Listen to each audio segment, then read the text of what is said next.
अब समय है छत्तीसगढ़ की हर छोटी बड़ी खबरों पर फटाफट नजर डालने का। तो चलिए देखते हैं छत्तीसगढ़ की तमाम छोटी बड़ी खबरें फटाफट अंदाज में।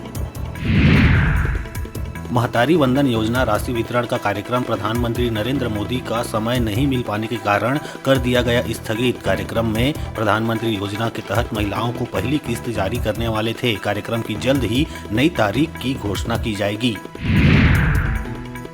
छत्तीसगढ़ के बिलासपुर पहुंचे उद्योग मंत्री लखनलाल देवांगन ने कहा कि सरोज पांडे राष्ट्रीय नेता है, उनके सामने जय सिंह अग्रवाल और ज्योत्सना महंत कहीं नहीं टिकते। कौन कहता है कि जय सिंह कद्दावर नेता है? वे केवल पैसे के दम पर चुनाव जीते हैं। इस बार दमदार प्रत्याशी मिला तो 12 के भाव में निपट गए।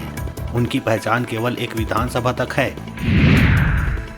भिलाई नगर से कांग्रेस विधायक देवेंद्र यादव के वायरल एमएमएस को लेकर मंगलवार को हंगामा हो गया। बड़ी संख्या में भाजपाई सिविक सेंटर के बाहर जमा हो गए और देवेंद्र यादव का पुतला फूंका। उन्होंने आरोप लगाया कि विधायक ने फर्जी फॉरेंसिक रिपोर्ट दिखाकर वोट लिए। पूरा मामला करीब 4 महीने पुराना है। एमएमएस में दिख रहे युवक को विधायक बताया गया। छत्तीसगढ़ सरकार ने मंगलवार देर शाम एसीबी और ईओडब्ल्यू की पूरी टीम बदल दी। आईपीएस गोवर्धन राम और टीआर कोसीमा के साथ राज्य पुलिस सेवा के 8 अफसरों और 15 पुलिस निरीक्षकों को ये जिम्मेदारी दी गई। वहीं पिछली टीम में शामिल डीआईजी प्रखर पांडे और एसपी पंकज चंद्रा सहित सभी को पुलिस मुख्यालय ट्रांसफर कर दिया गया। जल्द ही उनके पोस्टिंग ऑर्डर जारी होंगे। इनमें से कई अफसरों को कांग्रेस सरकार में पोस्टिंग मिली थी।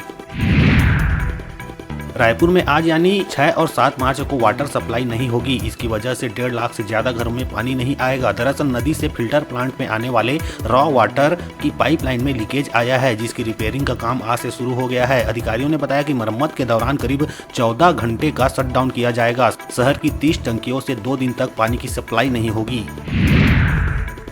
छत्तीसगढ़ के मनेन्द्रगढ़, चिरमिरी, भरतपुर जिले में बच्चों को रामायण की शिक्षा दी जा रही है। सकड़ा प्राइमरी स्कूल और टंगटेवा पारा प्राइमरी स्कूल में बच्चे खुद रामायण पाठ करते हैं। कठिन श्लोक को पढ़कर उनका अर्थ भी बताते हैं। बच्चों को भारतीय संस्कृति और संस्कारों से जोड़ने के लिए शिक्षक प्रयास कर रहे हैं।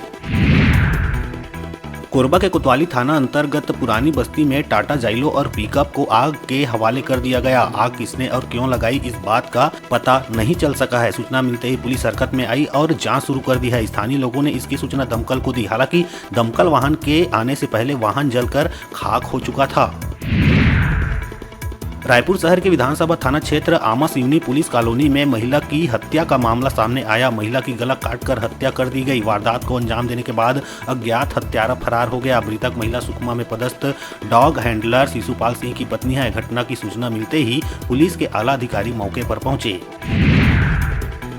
रायपुर में राज्यपाल से मुलाकात के बाद पीसीसी चीफ दीपक बैज ने कहा, विगत दिनों हुई कोयलीबेड़ा नक्सली मुठभेड़ फर्जी मुठभेड़ थी। इसकी जांच को लेकर चर्चा हुई। गांव के 3 युवक मुठभेड़ में मारे गए। तीनों मृतक लकड़ी लेने जंगल गए थे। उन्हें नक्सली समझ गोली मार दी गई। गरियाबंद में प्रशासन से नाराज बिंद्रानवागढ़ विधानसभा क्षेत्र के कांग्रेस विधायक जनक ध्रुव आज अपनी सुरक्षा व्यवस्था को नहनबिरी मैनपुर निवास में छोड़कर कांग्रेस कार्यकर्ता के साथ ही नक्सल प्रभावित क्षेत्र के गांव में जनसंपर्क के लिए निकल गए। इसकी जानकारी लगते ही प्रशासन स्तर में हड़कंप मच गया। बता दें कि बिंद्रानवागढ़ विधानसभा क्षेत्र के कई इलाके काफी घनघोर नक्सली क्षेत्र है और काफी संवेदनशील क्षेत्रों में माना जाता है। जसपुर में श्री राम लला दर्शन योजना के तहत आज अयोध्या के लिए बगीचा से 251 श्रद्धालुओं का बड़ा जत्था रवाना हुआ। बड़ी संख्या में राम भक्तों ने पत्थलगांव, बगीचा, पंडरापाट, सन्ना, कुनकुरी के बुजुर्ग यात्रियों पर फूल बरसाकर उनको अयोध्या भेजा। बैंड बाजे की धुन पर नाच गाने के साथ सभी श्रद्धालु प्रधानमंत्री नरेंद्र मोदी और छत्तीसगढ़ सरकार की सराहना कर रहे थे। जसपुर जिले में सट्टा और जुआरियों के खिलाफ कार्रवाई करने में विफल रहने वाले फरसाबहार थाना प्रभारी को एसपी शशि मोहन सिंह ने तत्काल प्रभाव से किया निलंबित। जसपुर में उड़ीसा के सरहदी इलाकों में लगातार जुआ और सट्टा की शिकायत के बाद पुलिस अधीक्षक की विशेष टीम ने दबिश देकर 7 जुआरियों को पकड़ा था। इन बदमाशों के पास से पुलिस ने 1 लाख रुपए जब्त किया। दुष्कर्म के आरोपी छत्तीसगढ़ फिल्मों के हीरो मनोज राजपूत जमानत पर छूटते ही फिर फंसते नजर आ रहे हैं। आरोप है कि मनोज राजपूत ने दुष्कर्म पीड़िता से गाली गलौज करते हुए उसे जान से मारने की धमकी दी। उनके खिलाफ भिलाई नगर थाना पुलिस में एफआईआर दर्ज की गई है। एक्टर और बिल्डर मनोज राजपूत को भिलाई 3 स्थित जीआरपी थाना पुलिस ने 13 दिन पहले गिरफ्तार किया था। उसके ऊपर रेप और अननेचुरल सेक्स का आरोप है। मनोज 3 दिन पहले ही जमानत पर छूटकर जेल से बाहर आए हैं। अब फिर से गिरफ्तारी हो सकती है। बिलासपुर के तखतपुर नगर में एक विचित्र वारदात सामने आई। युवक ने पहले अपने पत्नी पर चरित्र शंका के चलते हंसिये से वार कर घायल किया। उसके बाद खुद फांसी लगाने लगा। फांसी लगाते देख परिजनों ने उसे बचाया और इलाज के लिए दोनों को बिलासपुर सिम्स अस्पताल में भर्ती किया। इसके बाद युवक वहां से भागकर वापस तखतपुर आ गया। रात के अंधेरे में वो एक सूखे कुएं में गिरकर घायल हो गया, जिसके बाद लोगों ने उसे कुएं से निकालकर फिर अस्पताल पहुंचाया और पुलिस को सूचना दी। युवक का नाम लोमा सिंह ठाकुर है। फिलहाल घायल पत्नी दीना ठाकुर का अस्पताल में इलाज जारी है।